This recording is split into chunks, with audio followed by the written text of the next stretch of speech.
Hello दोस्तों, स्वागत है आपका चेकमेट फैक्ट में। दोस्तों, मुंबई का नाम आते ही अपने दिमाग में दो चीज़ें घूमने लगती है। एक ग्लैमर और चकाचौंध से भरी दुनिया जहां पर हीरो हीरोइन फोटो खिंचवाते हैं या फिर कई पार्टियों में नाच गाना करते दिख जाएंगे। और दूसरी दुनिया है अंडरवर्ल्ड की दुनिया, जहां मुंबई में ही आपको सभी डॉन दिख जाएंगे जो मुंबई के बड़ी बड़ी बिल्डिंगों में रहकर अपने साम्राज्य चलाते हैं। आज हम ऐसे ही कुछ बड़े डॉन के बारे में बात करेंगे, लेकिन उससे पहले हमारे चैनल को सब्सक्राइब कर ले और बेल आइकन प्रेस कर ले ताकि नए नए वीडियोस आप तक पहुंचे। नंबर 1, दाऊद इब्राहिम। दोस्तों, अंडरवर्ल्ड का नाम आते ही दिमाग में पहला नाम आता है most wanted gangster Dawood Ibrahim का। जहां मुंबई के एक पुलिस ऑफिसर का बेटा दाऊद जुर्म की दुनिया का बेताज बादशाह बना। दोस्तों, दाऊद इब्राहिम ने बचपन में ही कई सारे गैंग वॉर देखी थी। उसका असर उसके जवानी पर पड़ा, जहां आगे चल के वह करीम लाला के गैंग से जुड़ गया और आगे चलकर उसने खुद की डी कंपनी चालू की और अपने तमाम दुश्मनों का खात्मा करके आगे बढ़ता रहा। फिर उसने मैच फिक्सिंग की दुनिया में कदम रखा और फिल्मी हस्तियों को धमकाकर उनसे वसूली शुरू कर दी। उसका सबसे बड़ा जुर्म 1993 के मुंबई बम धमाके का था और वो उसका मुख्य आरोपी है और इसी वजह से पुलिस आज भी दाऊद इब्राहिम को ढूंढ रही है। नंबर 2, अबू सालिम।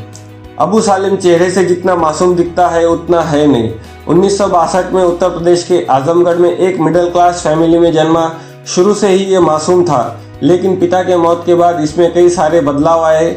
जहां एक तरफ पूरी फैमिली की जिम्मेदारी इस पर आई तो इसने मैकेनिक का काम करना शुरू कर दिया। साथ ही अपनी पढ़ाई पूरी करने के बाद ये घर से भागकर दिल्ली आ गया और दिल्ली में कुछ समय भटकने के बाद ये मुंबई आ गया, जहां छोटे मोटे काम करने के बाद ये रियल एस्टेट ब्रोकर बन गया।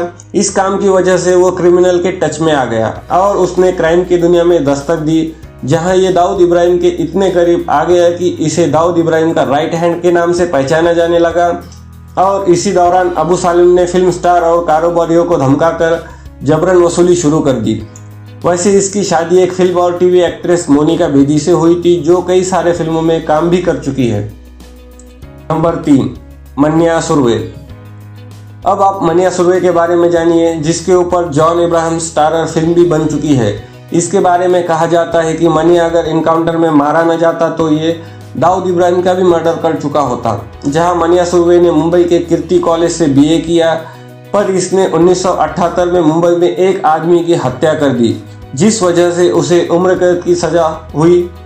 लेकिन बीमारी का बहाना करके जेल से भाग निकला और फिर उसने खुद की गैंग बनाई और वहीं से उसकी ज़िंदगी बदली, जिसमें उसने कई सारे क्राइम किए। लेकिन एक दिन ये अपनी गर्लफ्रेंड को मिलने पहुंचा तो वहीं मन्या सुरवे को पुलिस इनकाउंटर में मारा गया, जिसकी वजह उसकी गर्लफ्रेंड विद्या जोशी बनी और उसका इनकाउंटर मुंबई का सबसे पहला इनकाउंटर कहा जाता है। ये आप जॉन अब्राहम के फिल्म में भी देख सकते हैं। नंबर 4, अरुण गौली।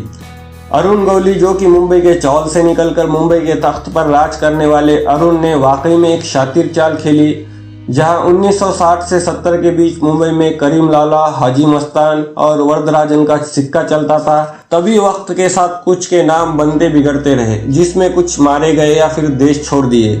उस समय मुंबई पर राज करने के लिए सिर्फ 2 आदमी बचे, एक जिसमें अरुण गौली और दूसरा अमर नाइक, जिनके बीच मुंबई पर राज करने के लिए गैंग वॉर हुई।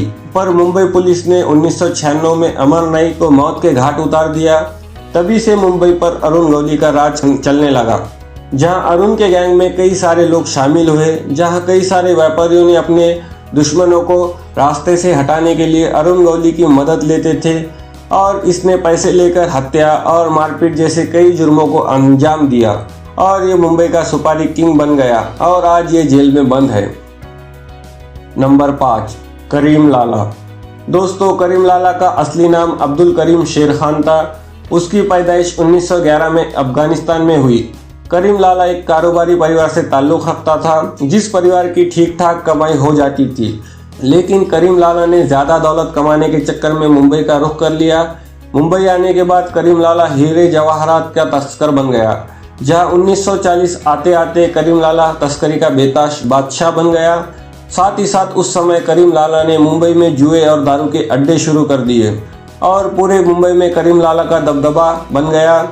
करीम लाला इतना ज़्यादा फेमस था कि हाजी मस्तान खुद उन्हें असली डॉन कहकर बुलाता था। नंबर 6, हाजी मस्तान। दोस्तों, अंडरवर्ल्ड की बात हो और हाजी मस्तान का नाम न आए, ऐसा कैसे मुमकिन है। उसकी इमेज गरीबों का रॉबिन हुड की तरह है। अगर आपको पता न हो तो आपको बता दे, इसके जीवन से प्रेरित होकर अमिताभ बच्चन की फिल्म दीवार बनाई गई। तमिलनाडु में जन्मे हाजी मस्तान का बचपन काफ़ी गरीबी में गुजरा, लेकिन साइकिल बनाने से लेकर महंगी महंगी गाड़ियों में घूमने का सफ़र काफ़ी दिलचस्प है। हाजी मस्तान ने मुंबई पर बरसों राज किया, पर हैरान करने वाली बात यह है कि उसने कभी किसी पर ना गोली चलाई और ना किसी का मर्डर किया, पर इसकी दहशत पूरे मुंबई में गूंजी थी और ये अपने सारे गैर कानूनी काम अपने आदमियों से करवाता था। दोस्तों, जब हाजी मस्तान की नौकरी एक बंदरगाह पर कूली के तौर पे शुरू हुई तो उस समय उसकी दोस्ती एक अरब के व्यक्ति से हुई, जिसने इसे अपने काम तस्करी में शामिल कर लिया। तभी से हाजी मस्तान ने जुर्म की दुनिया में कदम रखा और ये सबसे बड़ा डॉन बन गया। दोस्तों, ये थे कुछ मुंबई के सबसे बड़े नाम और कुछ नाम छूट गए, मगर उम्मीद है आपको ये वीडियो पसंद आया होगा। अगर हाँ तो ऐसे ही इंटरेस्टिंग वीडियोस के लिए हमारे चैनल को लाइक और सब्सक्राइब करना ना भूलें।